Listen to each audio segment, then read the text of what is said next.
त्याचे वाजले होते 10:30 आणि 10:30 वाजता आम्ही कुठे झालो तर चला तुम्हाला सांगते सुरुवातपासून. तर आज आदर्श शिंदे येणार होते आपल्या अकोल्यामध्ये, त्यांनाच आम्ही बघण्यासाठी एवढं एक्सायटेड चाललो होतो. आणि ही गोष्ट आम्हाला रात्री 10:30ला माहिती पडली. तर तेव्हा आम्ही क्विकली निघालो. त्यानंतर थंडी तर प्रचंड होती, पण एवढ्या थंडीमध्येही आम्हाला आदर्श शिंदेला बघायचं होतं, त्यांचं गाणं ऐकायचं होतं. बट अनफॉर्च्युनेटली आय थिंक त्यांचा शो संपला होता, कारण येतानाची तुम्ही गर्दी बघूच शकता. त्यानंतर आम्हाला ट्रॉफिकसुद्धा खूप लागलं, तर आम्ही गाडी ना बाजूलाच पार्क केली आणि तिथून कसं बस तरी आतमध्ये निघालो. आणि आतमध्ये सुद्धा पार्किंग वगैरे खूप होती, बघू शकता तुम्ही गर्दी किती प्रमाणात होती ते. नंतर तिथूनही आम्ही कसं बस निघालो. जसं जसं स्टेजच्या समोर पोहोचत होतो तसं तशी आमची क्युरिओसिटी वाढत होती.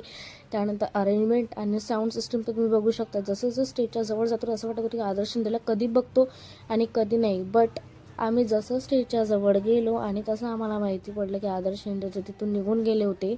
त्यानंतर आम्हाला काहीच बघायला भेटलं नाही. आणि गर्दी तर खूपच प्रचंड आली होती. अख्खा अकोला आलं असेल असं म्हटलं तरी चालते, कारण अरेंजमेंट बघून आणि ग्राउंड वगैरे बघून तुम्हाला समजलं असेल. त्यानंतर मग आम्हाला आदर्श शिंदे काही दिसले नाही.